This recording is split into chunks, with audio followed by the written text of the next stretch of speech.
The lesson there is if you brand yourself as cheap or affordable, not only will you get business at the beginning, which is good, but if you continue on that way all the way, it's going to be a big con or a big negative to you because your word of mouth would be, oh, si ganyan, mura yan, get him because he's cheap.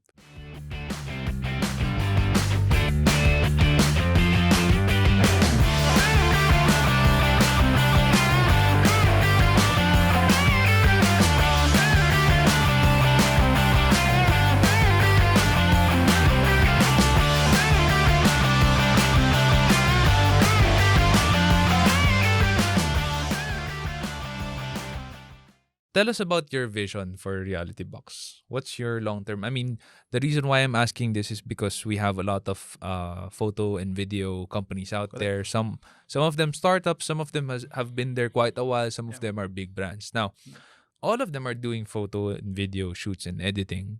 I mean, it's pretty tough to be a differentiated supplier. It's pretty tough to have a unique selling proposition.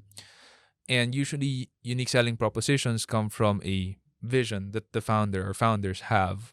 What's your vision for Reality Box? Okay, so this one is very tricky, no, because we are actually on the creative end, no, for our services. So when we started, we just that's why the name is Reality Box. At Mm. first, our name was Boxed Reality. So parang we wanna cover your event and everything that happened for real, we wrap it in a nice box Mm-hmm. and then we give it to you. Kasi during that time, our deliverables namin was a box na may USB, may Yeah. DVD, may ganyan.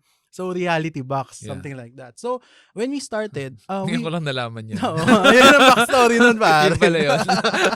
So, sa events namin nun, lagi focus lang namin to shoot what's real. To Mhm. direct as little as possible. Mhm. And just shoot ano talaga yung nangyari. Mhm. So, full documentation. But as the years went by, the market dictated something that we didn't expect. Which is, nagkaroon tayo ng tinatawag na parang flexibility. Na parang yung creativity natin, we wanna use it to tell a story. But sometimes, to fit the brand or the persona of that client, you need to adjust. You need to direct some things. No? Mhm. So ngayon, naging focus namin ngayon is to tell not our story, but rather the client story. Mhm. We experienced this in one particular company, which I will not name, Mhm. na hinire nila kami for a shoot. Mhm. Okay, bro, tagal ng cheque, 365 days. 1 year Grabe, ang after tagal kami nun, nabayaran. Sobrang tagal. Nag-appear kami na appear, sabi namin, first ever. Hindi naman siya first, siguro mga second na Mm. corporate client na malaki yung pangalan. Mm. Pero bro, nung na-shoot namin sila, kami nag-storyboard, kami nag-shoot, kami nag-direct, pati music kami bahala. Wow. Then when the output came out, sabi nila, that's not our brand. Hindi kami yun. So, it's a hard lesson for us na nalaman namin. Siyempre, alam mo naman tayo, negosyante. So, we Oo. answered, we said, hindi naman kami part ng organization nyo. How Oo. would we know what's your flavor? Oo. What's your, ano yung brand mo, yung taste mo? We Yeah. wouldn't know that. Yeah. Even if you give us a corporate brief or a marketing brief, if you're not part of the storyboarding, Yeah. hindi magiging panlasang Oo. whatever brand you are. Kailangan ka mag-participate. Yeah. So, doon nabuo ngayon ang creative process namin. We learned very well. Buti nga, binayaran pa kami 1 year after. Oo.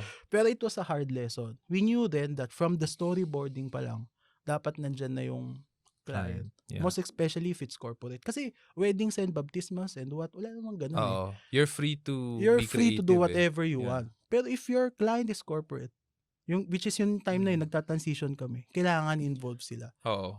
Mahirap yung hindi. Mahirap yung hindi. At wag rin kayo papayag na hindi. So, when you start doing business with them, you already give them a heads up that, hey, this is our process. Yes. This is step 1, step 2, step 3, and this is what we need from you here, here, here, and here. Correct. So, malinis na lahat. Yes, malinis na lahat. At nakasama na sa quote. Nakasama na sa quote. Yun yung maganda. So, let's go. Speaking of quote, no, I remember when we were discussing about your dad and the pricing and how it couldn't meet. Where did you learn to price that way? Borrowing your terminology for it, fairly more expensive than your dad. To go there, my dad got me for an SDE service which he does not provide. So sabi niya, son, help me here.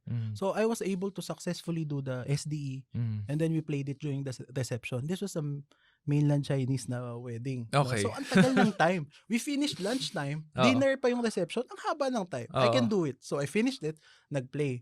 During that time, yung video kasi high 8. So tape pa yun na nagro-roll. Yeah. So when we showed it, this is what the client said. Hari, ang ikli. I paid additional 15K. 15K lang yung charge for the additional service niya. So my dad has a package price, then he added 15K to be able to give that SDE service, which is me. Yeah. Alright? So, sabi niya, nagdagdag ako ng 15K. 3 minutes lang na video. So, hindi niya nagigets yung concept ng SDE, di ba? Yeah. So, what I did, I told the videographer, rewind mo yung tape, yung high 8. Rewind mo until the start. Ikabit natin yung projector sa video cam, then i-playback natin. So 30 minutes na, nasa makeup pa rin yung kasi hindi edited eh. Diba? So tuloy-tuloy. So sumuko yung tatay ng bride to. Sabi, stop mo na. Kanina pa yung makeup na. Nga. Grabe. Ang tagal nun. So, diba, para gets mo parang to educate the market ng dad ko na what you're paying for is the ability to watch a summary video of what has transpired today. It's not on the length. It's not on the parang quantity over quality. So, kaya ganun. I can't believe you did that, bro. Pero props to you. Sabi ng videographer, talaga sir, re-rewind mo. Ako, rewind mo. Saksak natin sa projector. So, kumakain sila, ang pinapanood nila na video, make up. Tuloy-tuloy. Okay, so going back to the pricing. Yeah, so because of that, sinabi ko kay Papa, for the effort that we did, actually, masyadong underpriced to.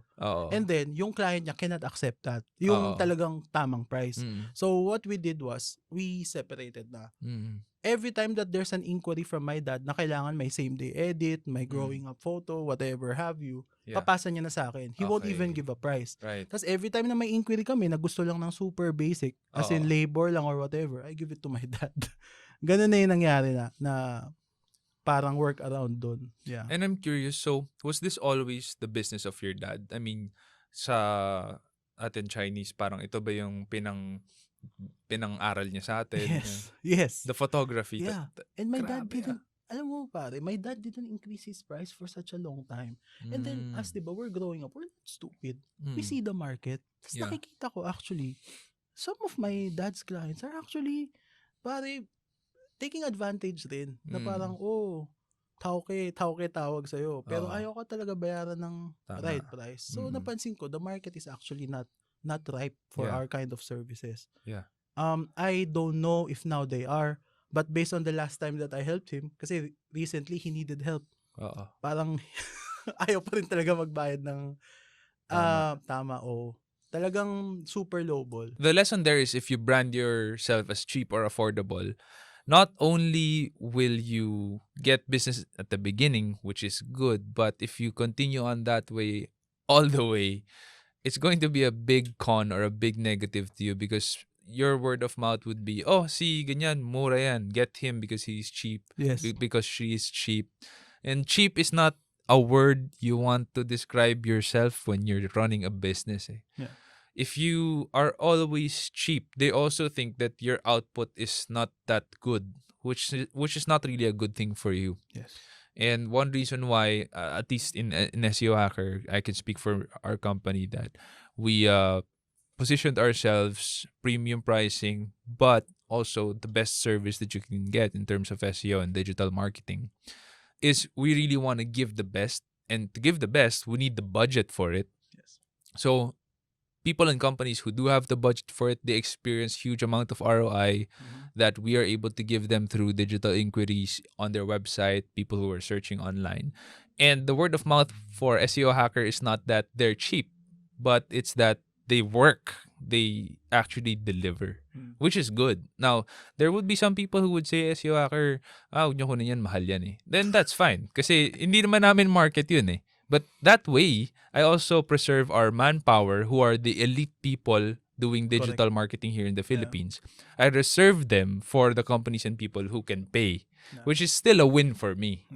So for some of you listening here and are wondering about pricing, that's how I price. That's how I suggest you price, unless you don't have a vision yet or a unique selling proposition, which Harry and I discussed earlier. You have to have a vision, you have to have a unique selling proposition. If you have that, it's easy for you to position in pricing. And the only way that I am able to charge the way we do charge with SEO Hacker right now is because we already have the positioning, the branding, we have the portfolio, and we deliver 100% of the time.